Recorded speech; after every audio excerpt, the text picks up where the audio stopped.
All right, so the last few videos, we've been looking at how to predict whether or not a salt produced by a neutralization reaction is acidic, basic, or neutral. And we were doing that based on looking at the conjugate acids and bases from the parent acids and bases, looking at those conjugates in water and predicting whether or not they could interact with the water to form hydronium ions or hydroxide ions.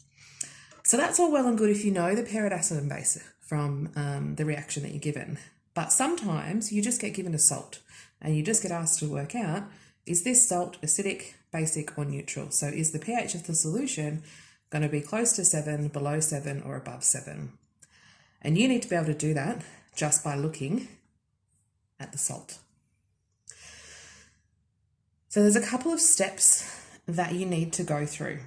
So essentially what you're doing is trying to work out what would have reacted to form sodium sulfate so that you can work out whether or not that original acid and base was strong or weak, to work out whether the conjugates are going to be strong or weak. So when we look at the salt, a salt, you divide it down the middle. This first half comes from the base. The second half comes from the acid. So if the sulfate has come from an acid, the sulfate itself, SO4 2-, is a conjugate base. If the sodium has come from a base, the sodium itself is a conjugate acid. Just going to rub these two out for a second because it's going to take a little bit more space. So what we're saying is sodium ions that make up this salt, and there's two of them, they've come from a base. The base that would have produced sodium ions is sodium hydroxide. Sodium hydroxide is a strong base. That tells you that these sodium ions are weak conjugate acids. Sulfate, you need to ask yourself what acid would have given us sulfate ions? The answer, sulfuric acid would have given us sulfate ions. Sulfuric acid is a strong acid, so these ions are going to be weak conjugate bases. If we have two weak things, neither of them are able to interact with water, so our salt is considered neutral.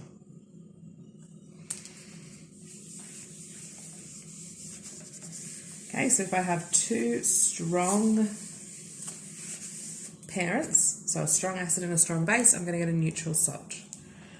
The second one that I'd written down there was ammonium chloride, pretty sure. So again, thinking about the salt as two halves. The ammonium would have come from the base.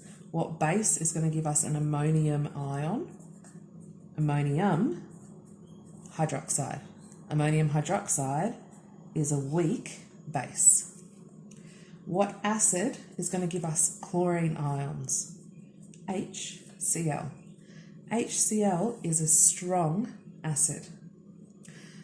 So a weak base is going to provide a strong conjugate acid.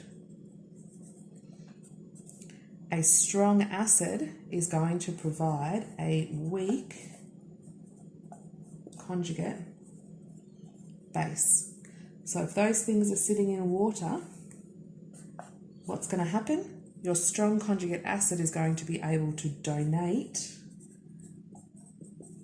a hydrogen to the water. If ammonium donates a hydrogen, you're left with ammonia. The chlorine ions are just spectating, and that water has taken on an extra hydrogen ion to form hydronium, which means we have a pH less than 7. So we would consider ammonium chloride to be an acidic salt. So when there's a disparity between the strength of the parents, so this is considered the parent acid and the parent base, we have a strong parent acid, a weak parent base. That means we're going to have a weak conjugate base and a strong conjugate acid, so that there's a disparity between strength. Something is going to be able to interact with water. The strong thing is interacting. We work out that that gives us H+ ions, and therefore the salt is considered acidic.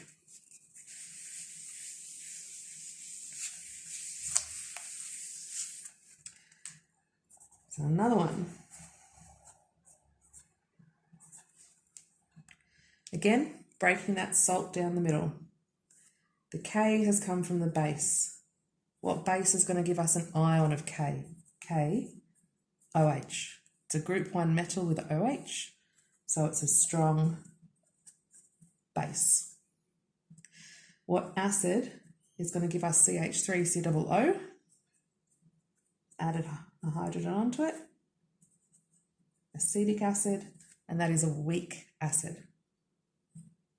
Our strong conjugate base is going to give us a weak conjugate acid. Sorry, not our conjugate base. Our strong base is going to give us a weak conjugate acid. Our weak acid is going to give us a strong conjugate base, and that's sitting in water.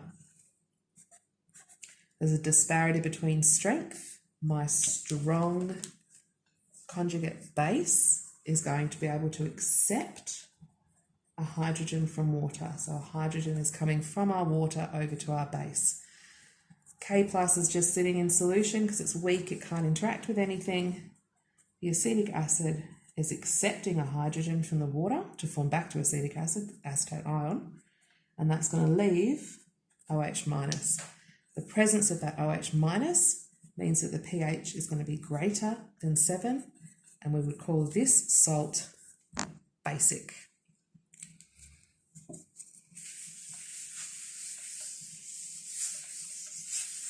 Have a go at these ones by yourself and then check with your teacher.